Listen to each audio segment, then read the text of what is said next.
Welcome to local news. నేను తులసి. ముందుగా headlines.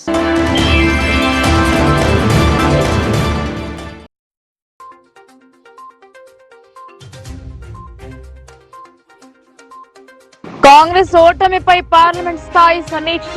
కార్యకర్తలందరూ సమిష్టిగా పనిచేశారు. నాయకుల వెల్లడి.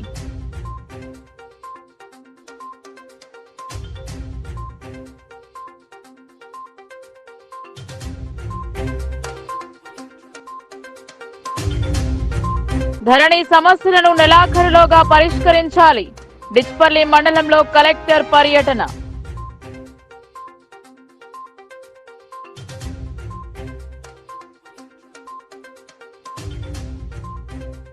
పిల్లల ఎదుగుదలకు నులిపురుగు నివారణ మాత్రలు పంపిణీ. అర్సాపల్లి పాఠశాలలో మాత్రలను అందజేసిన మేయర్.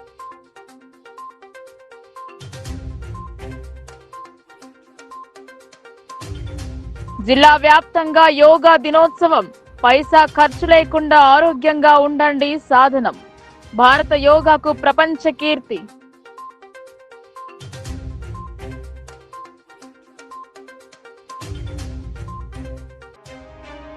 కరీంనగర్ జిల్లాలో కేంద్ర మంత్రి బండి పర్యటన.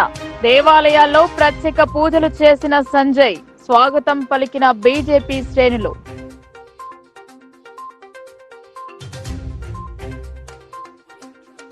పార్లమెంట్ ఎన్నికలలో కాంగ్రెస్ అభ్యర్థి విజయం కోసం పార్టీ శ్రేణులు సర్వశక్తులు కృషి చేశారని బోతుని ఎమ్మెల్యే సుదర్శన్ రెడ్డి, ప్రభుత్వ సలహాదారుడు షబ్బీర్ అలీ తెలిపారు. గతంతో పోలిస్తే కాంగ్రెస్ నిజామాబాద్ పార్లమెంట్ సెగ్మెంట్ లో బలపడిందన్నారు. నిజామాబాద్ నగరంలో లక్ష్మీ కళ్యాణ మండపంలో కాంగ్రెస్ పార్టీ పార్లమెంటరీ సమావేశం నిర్వహించారు. ఈ సమావేశానికి జిల్లా కాంగ్రెస్ అధ్యక్షులు మానల మోహన్ రెడ్డి, ఎమ్మెల్యే సుదర్శన్ రెడ్డి, భూపతి రెడ్డి, ప్రభుత్వ సలహాదారుడు షబ్బీర్ అలీ, ఎమ్మెల్సీ పార్లమెంట్ కాంగ్రెస్ అభ్యర్థి జీవన్ రెడ్డి ఇతర పెద్దలు హాజరయ్యారు. అసెంబ్లీ ఎన్నికల అనంతరం జరిగిన పార్లమెంట్ ఎన్నికలలో కాంగ్రెస్ అభ్యర్థి ఓటమిపై చర్చించారు. కాంగ్రెస్ నాయకులు పూర్తి స్థాయిలో ముందుకు సాగినా ఎందుకు ఓడిపోయారో కార్యకర్తలు ఆలోచన చేయాలన్నారు. అందరూ సమిష్టిగా అభ్యర్థి విజయం కోసం కృషి చేసినా ఫలితం తారుమారు అయిందన్నారు. కాంగ్రెస్ శ్రేణులు క్షేత్రస్థాయిలో పటిష్టంగా ఉండి ప్రభుత్వం చేపడుతున్న పథకాలను ప్రజలకు వివరించాల్సిన అవసరం ఉందన్నారు. అప్పుడే కాంగ్రెస్ కు ఎదురు లేకుండా ఉంటుందన్నారు. రాహుల్ గాంధీ చేసిన పాదయాత్ర వల్ల కాంగ్రెస్ లో నూతన ఉత్తేజం వచ్చిందన్నారు. కేంద్రంలో ఇండియా కూటమి బలంగా ఏర్పడిందని పేర్కొన్నారు. ఈ సమావేశానికి పార్లమెంట్ పరిధిలోని కాంగ్రెస్ నాయకులు, కార్యకర్తలు, అనుబంధ శ్రేణులు, నాయకులు పాల్గొన్నారు. జీవన్ రెడ్డి గారు పార్లమెంట్ ఎలక్షన్ గురించి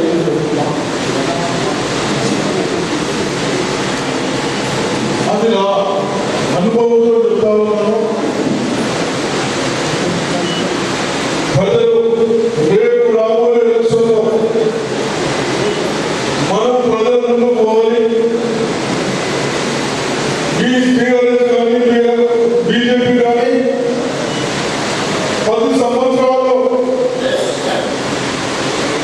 బీదలు కానీ చదువుకున్న వాళ్ళు కానీ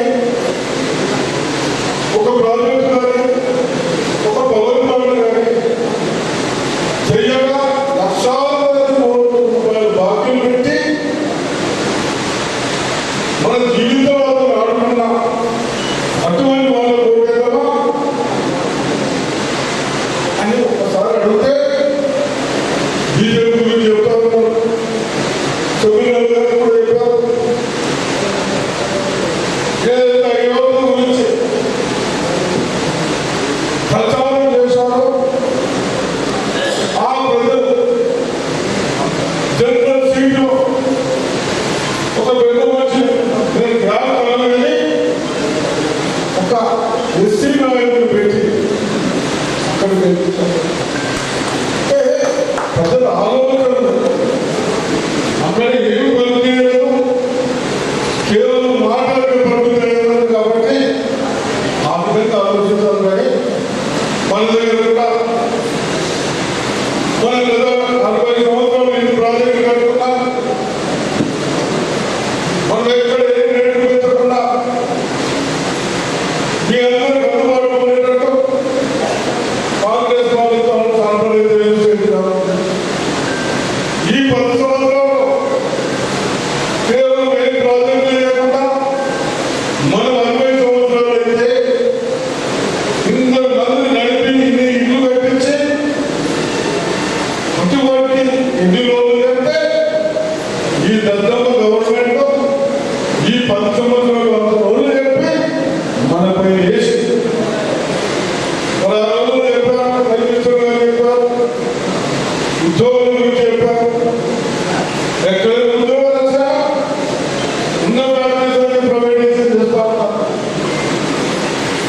ఈడ కనీసం మన జిల్లా పరిస్థితుల్లో మన కాంగ్రెస్ పార్టీ ఉన్నప్పుడు మన రైతులకు విద్యార్థులకు ఉపయోగపడదని ఈడ మన పిల్లలు విధాలు అందరూ కష్టపడితే అది మనం పెంచాము.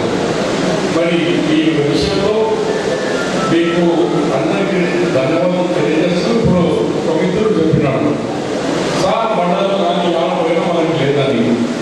నీవు చెప్పిన దాంట్లో కొంచెం వాస్తవం ఉందని. ఎందుకంటే మన గవర్నమెంట్ వచ్చినాక ఒక 100 days మన గవర్నమెంట్ నడిపిస్తుంది. 100 days తర్వాత కోడ్ వచ్చింది. 15th March కోడ్ వచ్చిందంటే 15th June వరకు కోడే ఉంది. 3 నెలలంటే 90 రోజుల్లో అధికారం లేదు. ఓన్లీ 100 దినాలు మా పరిపాలన. ఆడికి 15 నుంచి ఎక్కడో 5-6-7 దినాలు ఎన్ని కోడ్ పోయి మళ్ళీ ఇప్పుడు దానికి పడ్డది. ఇప్పుడు స్పీడ్గా నడిపియాలా. మీరు అవన్నీ చాలా చేస్తాం. నర్సింగ్రావు గారు పెట్టినారు.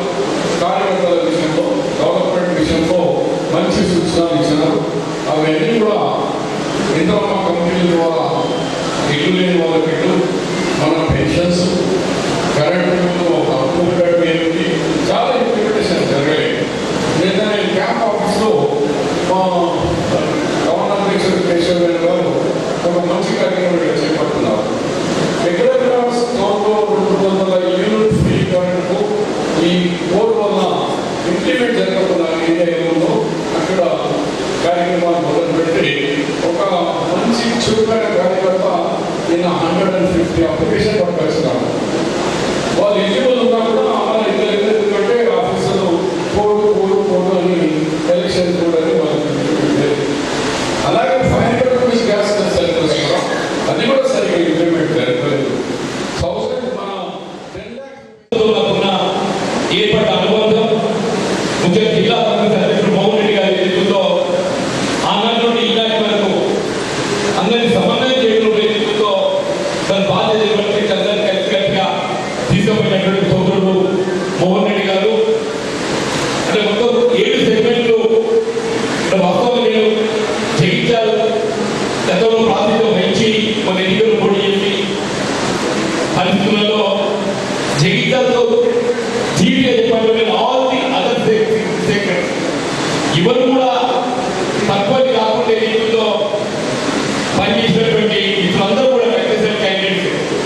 మిత్రులు నరసింహరావు గారు, అట్లాగే కొట్టుకెళ్ళి నరసింహరావు గారు, పాల్గొన్న మిత్రుడు సునీల్ రెడ్డి గారు, ఆర్మూర్ వినయ్ రెడ్డి గారు అందరూ కూడా చెప్పండి.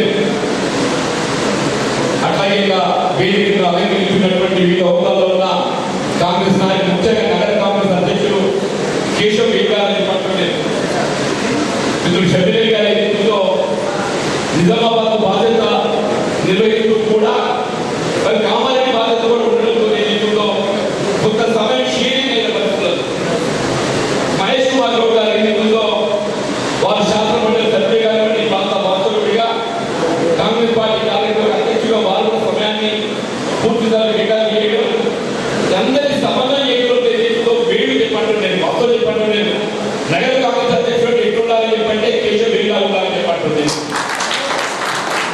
వారికి తోడు ఇచ్చినటువంటి ఒక హస్తాకర్ అని ఏ పదవి కాదు. నాకు ఎన్నికలు పోలింగ్ చెప్పాడు, మీకు అన్ని చెప్పాలని నిజామాబాద్ మాత్రమే. ధరణి పెండింగ్ దరఖాస్తుల పరిష్కారానికి ప్రాధాన్యత కల్పించాలని కలెక్టర్ రాజీవ్ గాంధీ హనుమంతు సూచించారు. నెల ఆఖరులోపు పరిష్కరించాలన్నారు. ధరణి పెండింగ్ దరఖాస్తుల పరిష్కారానికి అత్యంత ప్రాధాన్యత ఇవ్వాలని జిల్లా పాలనాధికారి రాజీవ్ గాంధీ హనుమంతు అధికారులను ఆదేశించారు. దరఖాస్తులు పెండింగ్ లో ఉండకుండా వెంట పరిష్కరించేందుకు చొరవ చూపాలని అన్నారు. డిచ్పల్లి తహసీల్దార్ కార్యాలయాన్ని కలెక్టర్ గురువారం సందర్శించారు. ధరణి దరఖాస్తుల పరిష్కారానికి చేపడుతున్న చర్యలను క్షేత్రస్థాయిలో పరిశీలించారు. సంబంధిత రెవెన్యూ అధికారులతో పాటు ఆపరేటర్లను వివరాలు అడిగి తెలుసుకున్నారు. ఇప్పటి వరకు ఎన్ని దరఖాస్తులు వచ్చాయి, వాటిలో ఎన్ని పరిష్కరించారు, ఇంకా ఎన్ని పెండింగ్ లో ఉన్నాయి అని ఆరా తీశారు. పెండింగ్ దరఖాస్తులను 2-3 రోజుల్లో పూర్తి స్థాయిలో పరిష్కరించాలని గడువు విధించారు. తహసీల్దార్ స్థాయిలో పెండింగ్ లో ఉన్న దరఖాస్తులను వేగవంతంగా పరిష్కరించేందుకు ప్రణాళికాబద్ధంగా కృషి చేయాలని అధికారులకు సూచించారు. సక్సెషన్ పెండింగ్, మ్యూటేషన్ వంటి దరఖాస్తులను అవసరమైన రికార్డులు క్షుణ్ణంగా పరిశీలించి వెంటనే పరిష్కరించాలని, డేటా కరెక్షన్ దరఖాస్తులను క్షేత్రస్థాయిలో విచారణ చేపట్టిన తర్వాత పరిష్కరించాలని అన్నారు. ఆయా గ్రామాల వారీగా దరఖాస్తులను ఎప్పటికప్పుడు సమీక్షిస్తూ వాటి పరిష్కారంలో తాత్సారానికి తావు లేకుండా చూడాలన్నారు. నిర్ణీత గడువులోపు ధరణికి సంబంధించిన అన్ని దరఖాస్తులను క్లియర్ చేయాలని ఆదేశించారు. కలెక్టర్ వెంట డిష్పల్లి తహసీల్దార్ ప్రభాకర్, ఆర్ఐ ప్రభురాజ్, కార్యాలయ అధికారులు, సిబ్బంది ఉన్నారు. నులి పురుగుల నివారణ కోసం ప్రభుత్వం చర్యలు చేపట్టింది. 19 సంవత్సరాలలోపు వారికి నివారణ మాత్రలు అందించారు జిల్లా పరిషత్ చైర్మన్, మేయర్. విద్యార్థులు రక్తహీనతకు లోను కాకుండా ఈ మాత్రలు ఎంతో ఉపయోగంగా ఉంటాయని తెలిపారు. జాతీయ నులిపురుగుల నివారణ దినోత్సవం సందర్భంగా వైద్య ఆరోగ్య శాఖ ఆధ్వర్యంలో అర్సపల్లి ప్రభుత్వ పాఠశాలలో ఏర్పాటు చేసిన కార్యక్రమంలో జిల్లా పరిషత్ చైర్మన్ దాదనగారి విఠలరావు, నగర మేయర్ దండు నీతికిరణ్లు హాజరయ్యారు. విద్యార్థులకు నులిపురుగుల నివారణ మాత్రల పంపిణీ చేశారు. ఈ సందర్భంగా అతిథులు మాట్లాడుతూ జాతీయ నులిపురుగుల దినోత్సవం సందర్భంగా 1 సంవత్సరం నుండి 19 సంవత్సరాల వరకు గల విద్యార్థులకు నులిపురుగుల నివారణ అల్బెండజోల్ మాత్రలను పంపిణీ చేయడం జరిగిందన్నారు. గురువారం అంగన్వాడీ కార్యకర్తలు, ఆశా కార్యకర్తలు, ఆరోగ్య కార్యకర్తలు వెళ్లి మధ్యాహ్నం భోజనానంతరం విద్యార్థులకు మాత్రలను వేయడం జరిగింది. ఈ కార్యక్రమంలో పాఠశాల సిబ్బంది, ఆరోగ్య సిబ్బంది పాల్గొన్నారు. ఒకటే బాగా చదువుకోండి, ఇవి ఏవైతే ఇస్తున్నారో అన్నీ కూడా మీరు వినియోగించుకోండి. ఈ సదవకాశాన్ని చక్కగా వినియోగించుకొని మీరు మీ ఫ్యూచర్లో ముందుకు వెళ్ళాలని చెప్పేసి నేను మనస్ఫూర్తిగా కోరుకుంటున్నాను. ఎందుకంటే ముందటి రోజుల్లో చూసుకుంటే ఇవన్నీ అవకాశాలు లేకుండే. ఇవన్నీ లేకపోయినప్పటికీ కూడా అందరు బాగా చదువుకొని ఎంతో మంది గొప్ప స్థాయిలో వెళ్ళిన వాళ్ళు ఉన్నారు. మరి అప్పుడున్నటువంటి ఆ ప్రాబ్లమ్స్ ఏవి కూడా ఇప్పుడున్న పిల్లలకు ఉండకూడదు అని ప్రభుత్వం ఇంత మంచి కార్యక్రమాలు చేస్తుంది. మరి ఏవైతే స్కీమ్స్ వస్తున్నాయో, ఏవైతే ఇలాంటి కార్యక్రమాలు చేపడుతున్నారో, మళ్ళీ ఇలాంటి రాథోడ్ సార్ లాంటి వాళ్ళు వీళ్ళందరూ కూడా ఏకమై అందరూ కూడా మీ వరకు అన్ని విధాలుగా ఆ కార్యక్రమము విజయవంతం అవ్వడానికి వాళ్ళు కూడా సాయశక్తులా ప్రయత్నిస్తున్నారు. కాబట్టి వారందరికీ కూడా మీరందరూ ఒక్కసారి గట్టిగా చప్పట్లు కొట్టారు. ఎందుకంటే మొత్తం నేషనల్ వైడ్ ఇది, మొత్తం దేశం అంతటా కూడా ఈ కార్యక్రమం కొనసాగుతుంది. ఎవరిని వీళ్ళని బట్టి ఆ రోజు కార్యక్రమాలు చేసుకుంటా ఉన్నారు. మరి ఇదంతా జరగాలంటే వాళ్ళకు కూడా పెద్ద ఎత్తున టీమ్స్ ఉంటాయి. వాళ్ళందరూ కూడా ఎంతో కష్టపడి కార్యక్రమాన్ని మీ వరకు తీసుకొస్తారు. కాబట్టి వాళ్ళ కృషి ఎంతో ఉంటుంది. ఒక్కరోజే చేస్తున్నారని నేను అనుకోవద్దు. దీని వెనకాల వారం నుంచి వాళ్ళ కష్టం అనేది బాగా ఉంటుంది. ఇందులో ఇవన్నీ కూడా మీరు అర్థం చేసుకొని మరి ఇవన్నీ మా కోసమే కదా అని ఒక మంచి ఆలోచనతో మీరందరూ కూడా బాగా చదువుకొని ముందుకెళ్ళాలి. మీ జీవితాల్లో బాగా పైసా ఖర్చు లేకుండా యోగా ద్వారా ఆరోగ్యవంతంగా ఉండవచ్చని తెలిపారు. జూన్ 21ని ప్రపంచ యోగా దినోత్సవంగా జరుపుకోవడం భారతదేశానికి గర్వకారణమన్నారు. ప్రపంచ దేశాలకు యోగాను పరిచయం చేసిన ఘనత ప్రధాని మోదీకే సొంతమన్నారు. ప్రపంచ యోగా దినోత్సవాన్ని పురస్కరించుకుని యోగా డేను జరిపారు. నిజామాబాద్ నగరంలో 10వ అంతర్జాతీయ దినోత్సవాన్ని పురస్కరించుకుని యోగాసనాలు వేశారు. యోగా వల్ల ప్రాణాంతకమైన క్యాన్సర్ ను సైతం జయించవచ్చని వివరించారు. మనిషి నిత్య జీవనంలో యోగా ఒక భాగం కావాలని పేర్కొన్నారు. పురాతన కాలం నాటి యోగాను నేడు ప్రపంచ దేశాలు అవలంబిస్తున్నాయని వివరించారు. మానసిక ప్రశాంతత, ఆరోగ్యం, మనిషి ఆరోగ్యంగా ఉంటారని యోగా శిక్షకులు మనోజ్ కుమార్ తెలిపారు. నిజామాబాద్ నగరంలో ప్రపంచవ్యాప్తంగా యోగా దినోత్సవంలో భాగంగా జేసీఐ అల్యూమిని క్లబ్ జోన్ 12 ఆధ్వర్యంలో పతంజలి యోగా సెంటర్ వినాయక నగర్ నందు యోగా గురువులు యోగరత్న ప్రభాకర్, కిషన్, బాలశేఖర్, బంటు, సంతోష్, భూమాగౌడ్, గంగాధర్, తిరుమల్ పతంజలి యోగా సెంటర్ వినాయక్ నగర్ నిర్వాహకులు ఏ జలంధర్ గౌడ్లకు సన్మానించారు. ముందుగా యోగా ఆసనాలు వేయించి యోగా విశిష్టతను వివరించారు. ప్రతి ఒక్కరూ యోగా సాధన చేసి ఆరోగ్యంగా ఉండాలని ఆకాంక్షించారు. గొప్ప విషయం ఆయనకు. చాలా మంది ఏమనుకుంటారంటే నాకు ఈసారి ఓట్లు తక్కువ వచ్చినాయి ఇంకా నేను పని చేయాలనుకుంటారు. కానీ ఎంత కిందికి నొక్కితే అంత పైకి లేవాలి అన్నటువంటి ఉద్దేశంతో నిన్న మీ అందరికీ తెలుసు, టీవీలో చూసుంటారు, నలంద విశ్వవిద్యాలయాన్ని 2వ ఫేజ్ని మళ్ళీ ప్రారంభించడం జరిగింది. ఎంత పెద్ద ఎత్తున అంటే మీ అందరికీ తెలిసి ఉండాలి. అది 5వ సెంచరీలో ప్రారంభించబడి 800 సంవత్సరాలు సేవలను అందించి ప్రపంచ దేశాలన్నీ నుంచి కూడా అక్కడికి ప్రతి సంవత్సరం 2000 మంది టీచర్లని, 10,000 మంది విద్యార్థులను తయారు చేసే సామర్థ్యం ఉన్నటువంటి నలంద విశ్వవిద్యాలయాన్ని దాన్ని ఖిల్జీ అనేవాడు 12వ శతాబ్దంలో దాన్ని ధ్వంసం చేయించడం జరిగింది. అందులో ఉన్నటువంటి సుమారు 9 లక్షల పుస్తకాలు 3 నుంచి 4 నెలల పాటు కాలుతూనే ఉన్నాయి. చుట్టూ గేట్లు పెట్టేసి దాంట్లో ఆచార్యాలను కూడా చంపడం జరిగింది. అలాంటి విశ్వవిద్యాలయాన్ని మళ్ళీ ఎందుకు దాన్ని పునరుద్ధరించాలనే ఉద్దేశంతో నిన్న 17 దేశాల రాజులు రాగా ప్రెసిడెంట్లు వాళ్ళ మధ్యలో చాలా గొప్పగా ఘనంగా మన ప్రధానమంత్రి గారు మళ్ళీ బీహార్లో ఈ నలంద విశ్వవిద్యాలయాన్ని నేనే ప్రారంభించారు. అండ్ ఆయన చేసే ప్రతిదీ కూడా మనిషికి దేశానికి లాభం అయ్యేలాగా చేస్తారు. మీరు ఎప్పుడైనా చూడండి, యోగా చేశామంటే ఎంతోమంది ఉద్యోగాలకు ఇప్పుడు అర్జెంటుగా వెళ్ళాలి, అయినా కూడా ఇక్కడికి వస్తున్నారంటే దాని గొప్పతనం ఏంటి, దాని మహత్వం ఏంటి అని తెలుసుకున్నారు. కాబట్టి ఒకసారి మీరు యోగా చేశారంటే ఎంతోమంది డాక్టర్లు ఉన్నారు. ఇందాక బాలశేఖర్ గురించి చెప్తూ మన ప్రభాకర్ చెప్పారు. బాలశేఖర్ని ఎన్నో సంవత్సరాలుగా డాక్టర్లు పిలిచి చెప్పించుకుంటున్నారు. నేను ప్రభాకర్ వెళ్ళి ఒక 3 నెలలు ఈ వెంకటరమణ హాస్పిటల్ ఏదైతే ఉందో దాని మీద ఫిజిషియన్ ఎండి ఫిజిషియన్ అక్కడికి వెళ్తే అక్కడికి మన వేరే సారీ ఏమనుకోవద్దు. ఒకటి ఏంటంటే నా జన్మ నా ఈరోజున్నాడే తోడు సతీమణి, నా అర్ధభాగం ఎవరు అంటే నా భార్య. శివుడు ఎలా అయిపోయినా అర్ధనారీశ్వరుడు అయిపోయినా నాకు నా సహధర్మచారిణి అనేటువంటి మా మిసెస్ లావణి, ఆమె కూడా యోగా మాస్టరే. ఆమె ప్రస్తుతం తిరుపతి సేవలో ఉంది. వారి తండ్రి గారు యోగా ప్రభాకర్ గారు, మామగారు. చాలా యాక్చువల్లీ ప్రోగ్రామ్ కూడా నేను అడగగానే ఫస్ట్ మనకు ఒక యోగా సెంటర్ కావాలంటే మన మామగారికి అర్థం చెప్పడం జరిగింది. Thank you very much. మామగారు కూడా శుభాకాంక్షలు చెప్తున్నాను. ఇప్పుడు ఏంటంటే ఇక్కడ వర్ష చెప్పిన బాగుంది. కేంద్ర హోం సహాయక మంత్రిగా బాధ్యతలు చేపట్టిన అనంతరం రాష్ట్రానికి వచ్చిన మంత్రి బండి సంజయ్ కి ఘన స్వాగతం పలికారు. సిరిసిల్ల మార్కండేయ స్వామి సన్నిధిలో కేంద్ర మంత్రి హోదాలో కరీంనగర్ పార్లమెంట్ పరిధిలో ఆలయాలను దర్శించుకున్నారు బండి సంజయ్. తొలి రోజు కరీంనగర్, చొప్పదండి, వేములవాడ, సిరిసిల్ల నియోజకవర్గాల్లో బండి సంజయ్ సుడిగాలి పర్యటన చేశారు. కేంద్ర హోంశాఖ సహాయ మంత్రి బాధ్యతలు తీసుకున్న తర్వాత తొలిసారి కరీంనగర్ పార్లమెంట్ నియోజకవర్గంలో అడుగుపెట్టిన బండి సంజయ్ కుమార్ కోహెడ నియోజకవర్గంలోకి ప్రవేశించారు. ఆయన కరీంనగర్, చొప్పదండి, వేములవాడ, సిరిసిల్ల నియోజకవర్గాల్లో సుడిగాలి పర్యటనలు చేశారు. ఉదయం సిద్దిపేట జిల్లా కోహెడ మండలంలోని శనిగరం వద్ద నుండి ప్రారంభమైన పర్యటన కరీంనగర్, చొప్పదండి, వేములవాడ, సిరిసిల్ల అసెంబ్లీ నియోజకవర్గాల్లో కొనసాగింది. మధ్యాహ్నం కరీంనగర్ మహాశక్తి ఆలయంలో పూజలు నిర్వహించిన బండి సంజయ్ అక్కడి నుండి కొండగట్టు అంజన్న ఆలయం వద్దకు చేరుకున్నారు. పోలీసుల గౌరవ వందనం స్వీకరించిన అనంతరం ఆలయ అధికారులు స్వాగతం, వేద పండితుల మంత్రోచ్చరణల మధ్య అంజన్న ఆలయంలోకి ప్రవేశించారు. ప్రత్యేక పూజలు నిర్వహించి అంజన్న ఆశీస్సులు అందుకున్నారు. అక్కడి నుండి వేములవాడకు విచ్చేసిన బండి సంజయ్ కు ఆలయ అధికారులు ఘనస్వాగతం పలికారు. పూజారుల వేద మంత్రోచ్చరణలతో ఆలయంలోకి తోడ్కొని వెళ్లగా కోడె మొక్కు చెల్లించారు. అనంతరం శ్రీ రాజరాజేశ్వర స్వామి ఆలయంలో ప్రత్యేక పూజలు నిర్వహించడంతో పాటు అర్చకుల ఆశీస్సులు అందుకున్నారు. అనంతరం మీడియాతో మాట్లాడిన బండి సంజయ్ అక్కడి నుండి నేరుగా సిరిసిల్ల పట్టణంలోని మార్కండేయ ఆలయంలోకి ప్రవేశించి పూజలు నిర్వహించారు. అంతకుముందు సిరిసిల్లలో బీజేపీ కార్యకర్తలు, నాయకులు భారీ ఎత్తున ఎదురేగి బండి సంజయ్ కు ఘన స్వాగతం పలికారు.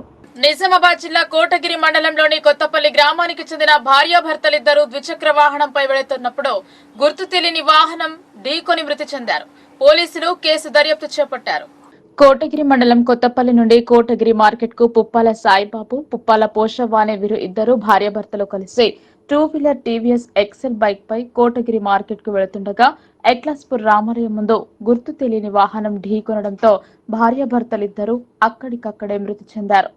ఈ విషయాన్ని తెలుసుకున్న పోలీసులు హుటాహుటిన చేరుకుని సంఘటనా స్థలాన్ని పరిశీలించి మృతదేహాలను పోస్టుమార్టం కోసం బోధన్ ఏరియా ఆసుపత్రికి తరలించారు.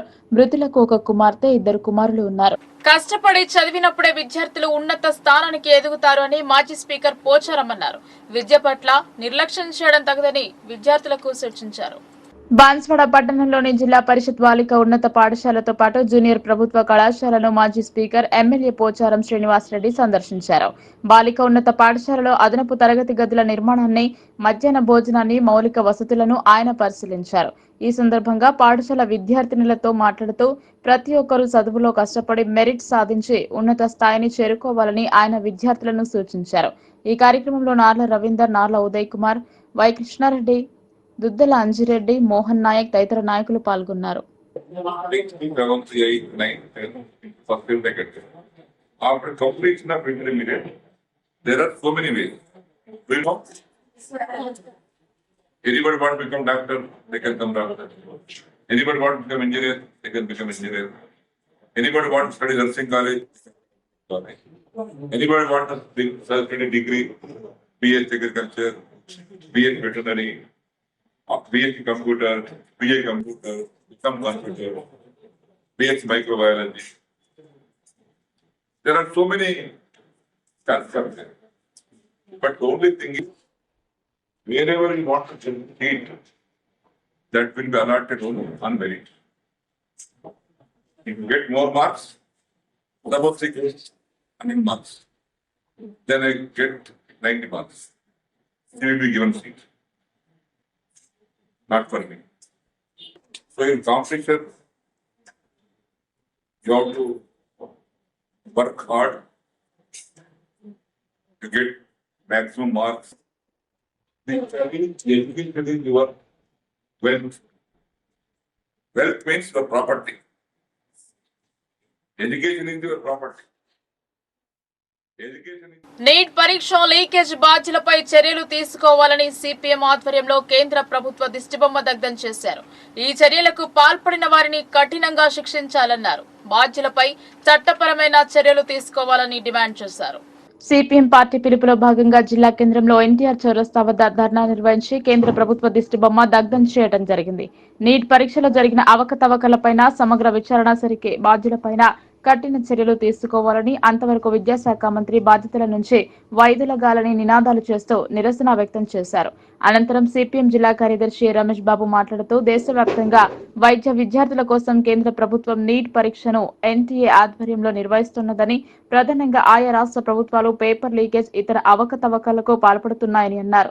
2019 నుండి దేశవ్యాప్తంగా ఒకే పరీక్షా విధానాన్ని రూపొందించి నిర్వహించడం జరుగుతుందని, అందులో భాగంగా ఈ సంవత్సరం 24 లక్షలకు పైగా విద్యార్థులు నీట్ పరీక్షను రాయటం జరిగిందని, ఈ పరీక్షలకు బీజేపీ పాలిత రాష్ట్రాలైన గుజరాత్, బీహార్ రాష్ట్రాల్లో ఒక్కొక్క విద్యార్థి దగ్గర 30 నుంచి 50 లక్షల రూపాయల వరకు వసూలు చేసి పేపర్ లీకేజ్ కి పాల్పడటం జరిగిందని, దీని మూలంగా కోట్లాది రూపాయల అవినీతి జరిగిందని, అంతేకాకుండా పరీక్షకి పేపర్ను విడుదల చేసిన మరుసటి రోజే ఫలితాలు ప్రకటించడం వలన విద్యార్థులు నష్టపోయారని ఆయన అన్నారు. ఇంతటి అవినీతి అక్రమాల మూలంగా లక్షలాది మంది ప్రజలు ఆందోళన చెందుతుంటే ప్రధానమంత్రి కానీ కేంద్ర ప్రభుత్వం కానీ నోరు మెదపకుండా ఉండటం వలన అవినీతి పరులకు దోచుకోవడానికి అవకాశం కల్పించిన వారు అవుతున్నారని, ప్రభుత్వం వెంటనే బాధ్యత వహించి నీట్ పరీక్ష అవకతవకలపైన సమగ్ర విచారణ జరిపి దోషులను శిక్షించాలని, తిరిగి నీట్ పరీక్షను నిర్వహించాలని ఆయన డిమాండ్ చేశారు. ఈ కార్యక్రమంలో జిల్లా కార్యదర్శి వర్గ సభ్యులు పెద్ద వెంకట్రాములు, నూర్జహాన్, శంకర్ గౌడ్, పి వెంకటేష్, జిల్లా కమిటీ సభ్యులు సుజాత, విఘ్నేష్ మరియు మహేష్, సూరి, కట్టారి రాములు తదితరులు పాల్గొన్నారు.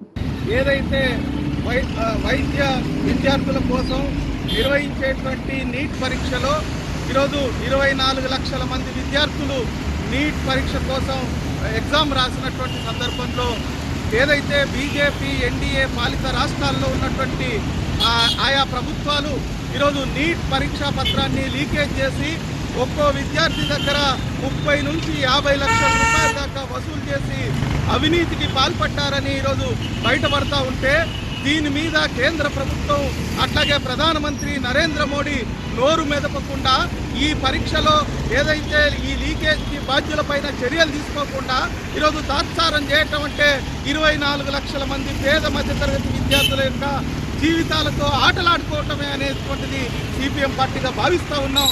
ఈరోజు నిన్నగాక మొన్న నిర్వహించినటువంటి నెట్ పరీక్షని లీకేజ్ అయిందని పేరుతోటి రద్దు చేసినటువంటి ప్రభుత్వం కోట్లాది రూపాయలకు ఈరోజు అవినీతికి పాల్పడినటువంటి వాళ్ళు అవినీతి సొమ్ముతో ఈరోజు పేపర్ లీకేజ్ చేసినటువంటి వాళ్ళ మీద చర్యలు తీసుకోవడంలో ఈరోజు ప్రభుత్వం ఎందుకు బీనమేషాలు లెక్కిస్తుందో అర్థం చేసుకోవాల్సినటువంటి అవసరం ఉంది. కేంద్ర ప్రభుత్వంలో ఉన్నటువంటి బీజేపీ నాయకుల యొక్క హస్తం ఇందులో ఉన్నది. గతంలో కూడా ఈ రకమైనటువంటి అవినీతికి పాల్పడినటువంటి వ్యక్తులే ఈరోజు దీంట్లో బాధ్యులుగా ఉన్నటువంటి పరిస్థితి ఉన్నది. ఎన్టీఏ సంస్థను ఏర్పాటు చేసి ఈరోజు ఎటువంటి లీకేజీ లేకుండా, అవినీతికి ఆస్కారం లేకుండా దేశవ్యాప్తంగా నీట్ పరీక్ష నిర్వహిస్తామని ప్రగల్భాలు పలికినటువంటి నరేంద్ర మోడీ మరి ఎందుకు ఈరోజు దీని మీద నోరు మెదపడం లేదో ఆలోచించాల్సినటువంటి అవసరం ఉంది. అంటే అవినీతికి, ఇట్లాంటి పేపర్ లీకేజీలకి బీజేపీ ఏమాత్రం అతీతం కాదు అనేటువంటిది ఈరోజు దేశ ప్రజలు గుర్తిస్తూ ఉన్నారు. ఇప్పటికైనా నరేంద్ర మోడీ తన పదవి తీసుకోవాల్సినటువంటి అవసరం ఉన్నది. అట్లాగే విద్యాశాఖ మంత్రి నుంచి ఈరోజు డిస్మిస్ చేయాల్సినటువంటి అవసరం ఉంది. నీట్ పరీక్షను తిరిగి నిర్వహించాలి. తమ భూమి కబ్జా చేస్తూ బెదిరిస్తున్నారని తుమ్మల నరేష్ వాపోయారు. 3 ఎకరాల భూమి మా తాత ముత్తాతల నుండి సాగు చేస్తున్నామని, మా భూమి పక్కన గల 2 వ్యక్తులు భయాందోళనలకు గురి చేస్తున్నారని తహసీల్దార్ వెంకటరావుకు ఎస్ఐ మనోజ్ కుమార్ కు ఫిర్యాదు చేశారు. ఎందల్వై గ్రామానికి చెందిన తుమ్మల రాజయ్య, తుమ్మల నరేష్లకు చెందిన సర్వే నెంబర్ 1181లో వారి తాత ముత్తాతల నుండి భూమి సాగు చేసుకుంటున్నారు. మా భూమి లోపల చిన్న రాళ్లు తీసి కుప్పలు వేస్తుండగా మా పక్కన గల భూమి యజమానులు 2 వచ్చే తమపై దాడికి వచ్చారని, ఇష్టం వచ్చిన బూతులు తిట్టారని ఫిర్యాదుదారుడైన తుమ్మల నరేష్ ఎంఆర్ఓ వెంకటరావుకు అలాగే ఎస్ఐ మనోజ్ కుమార్ కు వినతి పత్రం సమర్పించారు. న్యాయం చేయగలరని కోరారు. వారి నుండి మాకు ప్రాణహాని ఉందని, వారు ఎస్ఐకి గతంలో ఫిర్యాదు చేసినప్పటికీ ఎలాంటి న్యాయం జరగలేదని, ఈ రోజు ఎస్ఐ మనోజ్ కుమార్ కు రాతపూర్వకంగా వారిపైన చర్యలు తీసుకోవాలని, మాకు న్యాయం చేయగలరని ఎస్ఐని వేడుకున్నారు. ఈ సందర్భంగా ఎంఆర్ఓ వెంకటరావు మీడియాతో మాట్లాడుతూ తుమ్మల రాజయ్య, నరేష్లకు సంబంధించిన భూమి సర్వే నంబర్ 1181 భూమి ఆక్రమణకు గురైందని ఫిర్యాదు చేశారు. ఇటు ఫిర్యాదుపై వెంటనే స్పందించిన ఎంఆర్ఓ ఆర్ఐ మోహన్ కు భూమి వద్దకు సర్వే చేసి వారికి న్యాయం జరిగే విధంగా చూడాలని ఎంఆర్ఓ వెంకటరావు ఆర్ఐని ఆదేశించారు. న్యాయం చేస్తామని ఫిర్యాదుదారులకు హామీ ఇచ్చారు. ఆ పైన పోలీస్ స్టేషన్ కు వెళ్లి ఎస్ఐ మనోజ్ కుమార్ కు రాతపూర్వకంగా ఫిర్యాదు చేశారు. గతంలోని పోలీస్ స్టేషన్ లో ఫిర్యాదు చేశామని, ఎలాంటి న్యాయం జరగకపోగా మళ్లీ ఫిర్యాదు చేసి ఎస్ఐ మనోజ్ కుమార్ తో వారు మాట్లాడారు. భూమి కబ్జాకు గురవుతుంది, మాపై బూతులు తిడుతున్నారని, మా పక్కన గల భూమికి సంబంధించిన 2 వ్యక్తులపై చర్యలు తీసుకుని మాకు న్యాయం జరిగే విధంగా చూడాలని వారు ఎస్ఐని కోరారు. ఇక్కడ తమకు న్యాయం జరగకపోతే నిజామాబాద్ జిల్లా కలెక్టర్ వద్దకు వెళ్లి ఫిర్యాదు చేసి తమకు న్యాయం జరిగే వరకు పోరాడుతామని అధికారులు వెంటనే స్పందించి న్యాయం చేయాలని కోరారు. తుమ్మల రాజయ్య, తండ్రి పేరు నరసింహులు గారు, ఇందల్వై గ్రామము మండలం. గతంలో ప్రభుత్వం ఇచ్చిన 2 ఎకరాల భూమిని పక్కకున్న ఇతర పట్టేదారులు కబ్జా చేస్తున్న ఆరోపిస్తూ ఒక దరఖాస్తుని కార్యాలయంలో సమర్పించినాడు. ఇటు విషయంలో విచారణ చేసి అర్జీదారునికి తగు సాయం చేస్తామని తెలిపారు. సార్, నా పేరు నరేష్, ఇందల్వై విలేజ్. సార్, మేము ఈరోజు మండల ఆఫీస్కి ఎందుకు వచ్చామంటే మా తాతల నాటి భూమి మేము సాగు చేసుకుంటూ వస్తున్నాము. మా పక్కకి పాషం గంగారాం అనే అతను ఉండే సార్. అతను అమ్ముకున్నాడు, ఉప్పల్వై రాజేందర్కి అతను అనే వ్యక్తులకు అమ్ముకున్నాడు. అమ్ముకున్న తర్వాత ఎకరం 5 గుంటలు అమ్ముకున్నాడు. వాళ్ళు దాంట్లోనే ఉండాలి కదా. మా భూమిలోకి వచ్చేసి ఇది మీరు ఎస్సీలు అని చెప్పి దౌర్జన్యంగా మాట్లాడుతూ మా భూమిలోకి సగం అర్ధెకరం వరకు వచ్చేసి దౌర్జన్యంగా చేసుకుంటారు సార్. మా చిన్నాన్న ఉన్నాడు సార్. మా చిన్నాన్న వెళ్ళి ఇదెందుకు ఇట్లా వస్తున్నారు అంటే దౌర్జన్యంగా దాడికి వస్తారు సార్. ఆల్రెడీ ఒకసారి పోలీస్ స్టేషన్లో కూడా కంప్లైంట్ ఇవ్వడం జరిగింది. పోలీసు వాళ్ళు కూడా ఏం మనకు హెల్ప్ చేయలేరు మాకు. మళ్ళీ ఈరోజు కూడా పోలీస్ స్టేషన్కి వెళ్తున్నాము. కంప్లైంట్, అదే పాత కంప్లైంట్ ఇప్పుడు మళ్ళీ కొత్త కంప్లైంట్ ఇవ్వడానికి. మొన్ననే మా చిన్నాన్న మీదకి మళ్ళీ దాడి పడ్డారు వాళ్ళు. ఇది మాకు ప్రాణాపాయం ఉంది. మేము ఎస్సీలం సార్. మా భూమి మేము మాకు ఉన్నదే కదా సార్, ఇంకేం లేదు. మా భూమి మేము చేసుకోవడానికి వీళ్ళు అడ్డొస్తారు సార్. వీళ్ళు ఎకరం 5 గుంటలు కొన్నారు. కొనేటప్పుడు మాకు చెప్పలేదు సార్. అమ్మేటతను మాకు చెప్పలేదు. ఇది చాలా రాంగ్ విషయం సార్. ఇది కంపల్సరీ మీరు మీడియా మిత్రులకు దయచేసి చెప్తున్నాను. మేము పేదవాళ్ళము, మాకు న్యాయం జరగాలని. ప్రైవేటీకరణకు, కాంట్రాక్టీకరణకు వ్యతిరేకంగా పోరాడుదామని ఐఎఫ్టియు జిల్లా సహాయ కార్యదర్శి దుడ్డు గంగాధర్ పిలుపునిచ్చారు. మాక్లూర్ మండలం మాణిక్పండ చెక్క దగ్గర భారత కార్మిక సంఘాల సమైక్య ఐఎఫ్టియు రాష్ట్ర జనరల్ కౌన్సిలింగ్ 23న భద్రాద్రి కొత్తగూడెం జిల్లా ఇల్లందులో జరిగే సభను జయప్రదం చేయాలని ఐఎఫ్టియు జిల్లా సహాయ కార్యదర్శి దుడ్డు గంగాధర్ గురువారం పోస్టర్ ఆవిష్కరించారు. ఆయన మాట్లాడుతూ కార్మిక హక్కుల సాధనకై ఉద్యమాలను కొనసాగిస్తోందని, సంఘటిత అసంఘటిత రంగ కార్మిక హక్కులకై నిరంతరం పోరాటాలు నిర్వహిస్తోందని, ఈ క్రమంలోని గత ఉద్యమాలను సమీక్షించుకొని నూతన కార్యాచరణకై రాష్ట్ర జనరల్ కౌన్సిలింగ్ ఇల్లందులో నిర్వహించుకోబోతున్నదని అన్నారు. ఎన్డీఏ కూటమి అధికారంలోకి వచ్చి కార్మికులు పోరాడి సాధించుకున్న 44 చట్టాలను రద్దు చేసి 29 చట్టాలను 4 కోడ్ల మూలంగా అనేక కంపెనీలలో సగానికి పైగా కార్మికులు కార్మిక హక్కుల పరిధి నుండి రక్షణ నుండి తొలగించబడుతున్నారు.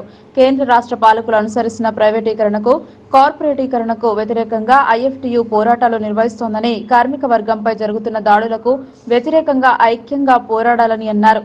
ప్రతి కార్మికుడికి 26,000 రూపాయలు ఇవ్వాలని సుప్రీంకోర్టు తీర్పు ఇచ్చిన కేంద్ర రాష్ట్ర ప్రభుత్వాలు కార్మికులకు కనీస వేతనం ఇవ్వడం లేదని అన్నారు.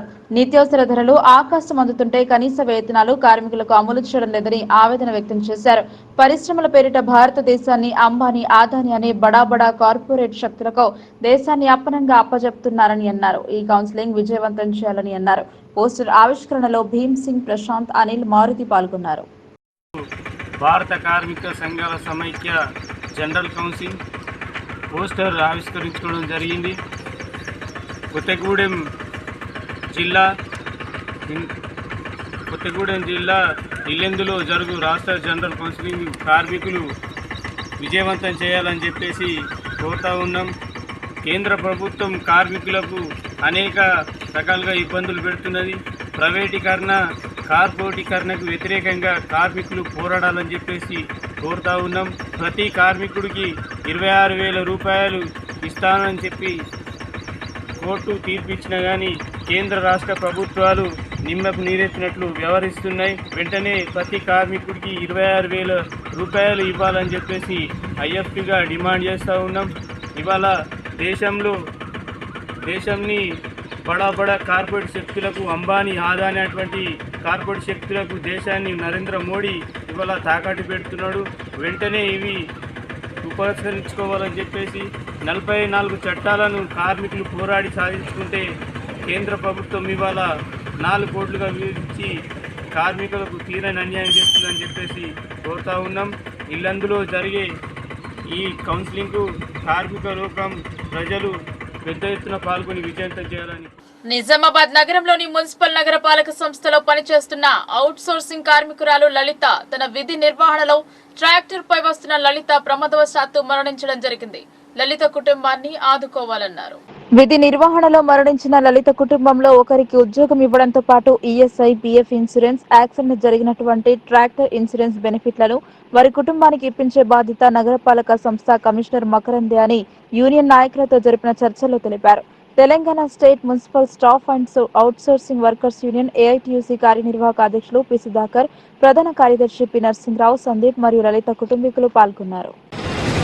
నగర పాలక సంస్థలో పనిచేస్తున్నటువంటి లలిత అనేటటువంటి మున్సిపల్ కార్మికురాలు మున్సిపల్ ట్రాక్టర్ మీద వెళ్తున్నప్పుడు ప్రమాదవశాత్తు యాక్సిడెంట్ జరిగిందని చెప్పేసి ఈరోజు ప్రభుత్వ ఆసుపత్రిలో ఉన్నటువంటి డెడ్ బాడీ దగ్గరికి వస్తే ఇక్కడ చెప్తా ఉన్నారు. ప్రధానంగా ఇలా కార్మికురాలు చనిపోయినటువంటి కార్మికురాలకి ప్రభుత్వం నుంచి రావాల్సినటువంటి పిఎఫ్ ఇన్సూరెన్స్ కావచ్చు, ఈఎస్ఐ కావచ్చు, అదేవిధంగా వారి కుటుంబంలో ఒకరికి ఉద్యోగం ఇవ్వాలని చెప్పేసి డిమాండ్ చేస్తూ ఉన్నాం. దీంతోపాటు ఆ వెహికల్ ఏదైతే ఉందో ఆ వెహికల్ సంబంధించినటువంటి ఇన్సూరెన్స్ ద్వారా ఎవరైతే బాధితులు లలిత అనే బాధితురాలు ఉందో, చనిపోయినటువంటి మహిళ ఉందో, వాళ్ళకి సంబంధించినటువంటి భర్తకు, అదేవిధంగా వాళ్ళ కుమారుడు ఉన్నాడు, వీరికి ఆ ఇన్సూరెన్స్ సంబంధించినటువంటి ఇన్సూరెన్స్ క్లెయిమ్ చేసి వాళ్ళకి ఇవ్వాల్సినటువంటి బాధ్యత. ఈరోజు ఓలా లలిత అనే కాంట్రాక్ట్ పిహెచ్ వర్కరు మరి అకస్మాత్తుగా ట్రాక్టర్ పై నుంచి కింద పడి చనిపోవడం అనేది చాలా అత్యంత బాధాకరమైనటువంటి విషయం. తోటి కార్మికురాలు మున్సిపాలిటీలో పిహెచ్ వర్కర్గా చేస్తూ మరి తక్కువ జీతంతో కూడా విధులు నిర్వహిస్తున్న సందర్భంలో మరి చనిపోవడం అనేది చాలా బాధాకరమైనటువంటి విషయం. మరి బాధిత కుటుంబానికి ప్రభుత్వం తరపున రావాల్సినటువంటి అన్నీ కూడా వెంటనే సమకూర్చవలసిందిగా నేను మున్సిపల్ కమిషనర్ గారిని కోరుతా ఉన్నా. ఎందుకంటే కమిషనర్ గారు చాలా మంచి నిర్ణయాలు తీసుకుంటా ఉన్నాడు, కార్మికుల పక్షపాతిగా వహిస్తూ ఉన్నాడు. కాబట్టి నేను చెప్పేది ఏంటంటే తొందరగా బాధితురాల కుటుంబానికి ఉద్యోగంతో పాటు ఏదైతే వెహికల్ తరపు నుంచి ఇన్సూరెన్స్ పరంగా రావాల్సినటువంటివి ఉన్నాయో అవన్నీ బెనిఫిట్స్ అందేలాగా చూడాలని, అలాగే వాళ్ళకు రావాల్సిన ఈపీఎఫ్ పెన్షన్, ఈఎస్ఐ పెన్షన్స్ కూడా అందుబాటులో తొందరగా చేసి ఇవ్వాల్సిందిగా కోరుతా ఉన్నాను. అయితే ఇప్పుడే మా దృష్టికి వస్తున్న విషయం ఏంటిదంటే మున్సిపల్ కార్పొరేషన్లో ఏవైతే వెహికల్స్ ట్రాక్టర్లు పెడుతున్నారో ఆ ట్రాక్టర్లకు ఇన్సూరెన్స్ ఉంటలేదని చెప్పేసి మా దృష్టికి వచ్చింది. ఒకవేళ అది కనుక నిజమైతే మాతా శిశు ఆసుపత్రిలో పేషెంట్లకు అందిస్తున్న భోజనాన్ని మాజీ స్పీకర్ పోచారం పరిశీలించారు. అలాగే పేద రోగులకు రక్తం అవసరమైతే బయటి నుండి కొనుగోలు చేయడం ఆర్థిక స్తోమతకు మించిన భారమని పేర్కొన్నారు. బాన్స్వాడలో ఎమ్మెల్యే పోచారం శ్రీనివాసరెడ్డి పర్యటించారు. ఏరియా ఆసుపత్రిలో రోగులకు ఇచ్చే భోజనం గురించి తెలుసుకుని అనంతరం మాతా శిశు ఆసుపత్రిలో ఎన్ఆర్ఐలు డాక్టర్ హిమబిందు, డాక్టర్ అశ్విన్ రెడ్డి విరాళంగా ఇచ్చిన సెల్ కౌంటర్ ఆక్సిజనరేటర్ ను ఎమ్మెల్యే పోచారం శ్రీనివాసరెడ్డి చేతుల మీదుగా అందజేశారు. సమాజంలో విద్య, వైద్యం అనేది చాలా ముఖ్యమన్నారు పోచారం శ్రీనివాసరెడ్డి. ఆసుపత్రిలో ఓ పేద కుటుంబం 1600 రూపాయలు కట్టి బ్లడ్ బయట నుంచి తెప్పించి ఎక్కించుకున్నట్లు రోగి పోచారంకు తెలిపాడు. అది విన్న పోచారం 1600 రూపాయలు 15 రోజులు పనిచేస్తే వస్తాయి, ఎక్కడ నుండి తెస్తారని ఆసుపత్రి సూపరింటెండెంట్ శ్రీనివాస్ ప్రసాద్ ను చెప్పి వెంటనే ఆసుపత్రి ద్వారా రోగికి ఇప్పించి మానవత్వాన్ని చాటుకున్నాడు పోచారం.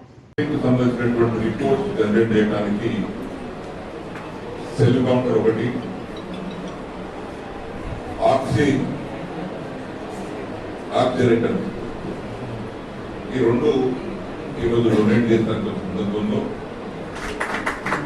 ఇప్పుడు ఒక బాన్స్వాడ ప్రాంతానికి కాకుండా Narayanpet constituency, Jukkal constituency, Yellareddy constituency పక్కనటువంటి మహారాష్ట్ర నుంచి కూడా పేరు చెప్పబడుతుంది. డెలివరీ కోసం కానీ ట్రీట్మెంట్ కోసం కానీ ఇక్కడ ట్రీట్మెంట్ తీసుకుంటారు. వాళ్ళన్నట్టుగా అమెరికాలో ఒక స్టేట్ లో నెలకి డెలివరీ అవుతుందేమో ఒక బాన్స్వాడ ఆసుపత్రిలో సమాజానికి ఫ్రీ ఎడ్యుకేషన్, ఫ్రీ ఎడ్యుకేషన్ సాఫీగా పరీక్షల నిర్వహణకు పకడ్బందీ ఏర్పాట్లు చేపట్టాలన్నారు సమన్వయ సమావేశంలో అదనపు కలెక్టర్ కిరణ్ కుమార్. తెలంగాణ రాష్ట్ర పబ్లిక్ సర్వీస్ కమిషన్ ఆధ్వర్యంలో నిర్వహించనున్న ఆయా పరీక్షలను జిల్లాలో ప్రశాంత వాతావరణంలో సాఫీగా నిర్వహించేందుకు పకడ్బందీ ఏర్పాట్లు చేయాలని అదనపు కలెక్టర్ ఎస్ కిరణ్ కుమార్ అధికారులకు సూచించారు. ఈ నెల 24 నుండి 29వ తేదీ వరకు జరగనున్న ఎస్సీ, ఎస్టీ, బీసీ సంక్షేమ వసతి గృహాల వెల్ఫేర్ ఆఫీసర్ల నియామక రాత పరీక్షతో పాటు ఈ నెల 30 నుండి జూలై 4 వరకు కొనసాగనున్న డివిజనల్ అకౌంట్స్ ఆఫీసర్ నియామక రాత పరీక్షను పురస్కరించుకుని సమీకృత జిల్లా కార్యాలయాల సముదాయంలోని అదనపు కలెక్టర్ ఛాంబర్ లో గురువారం సంబంధిత శాఖల అధికారులతో సమన్వయ కమిటీ సమావేశం నిర్వహించారు. అలాగే ఈ నెల 23 నిర్వహించనున్న నీట్ పీజీ ఎగ్జామ్ ఏర్పాట్లపై సమీక్ష జరుపుతూ అధికారులకు సూచనలు చేశారు. ఎలాంటి లోటుపాట్లు, గందరగోళానికి తావు లేకుండా ప్రశాంత వాతావరణంలో సజావుగా పరీక్షలు జరిగేలా పకడ్బందీ చర్యలు చేపట్టాలన్నారు. వార్తలు ముగించే ముందు హెడ్లైన్స్ మరోసారి.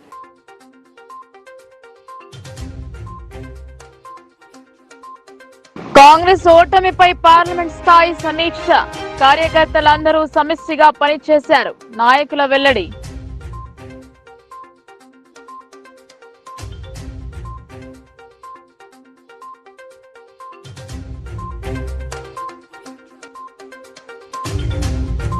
ధరణి సమస్యలను నెలాఖరులోగా పరిష్కరించాలి, డిచ్పల్లి మండలంలో కలెక్టర్ పర్యటన.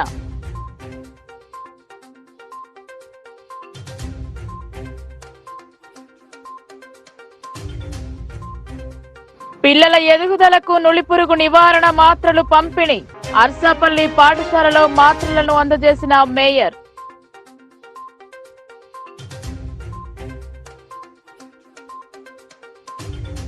జిల్లా వ్యాప్తంగా యోగా దినోత్సవం, పైసా ఖర్చు లేకుండా ఆరోగ్యంగా ఉండండి సాధనం, భారత యోగాకు ప్రపంచ కీర్తి.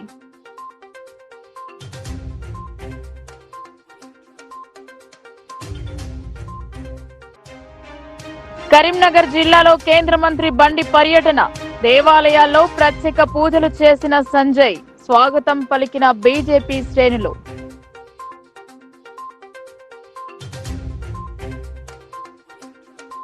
ఈ వార్తలు ఇంతటితో సమాప్తం. తిరిగి ప్రసారమయ్యే వార్తల్లో మళ్ళీ కలుద్దాం. అంతవరకు చూస్తూనే ఉండండి మీ లోకల్ న్యూస్, మన ఊరు మన వార్త.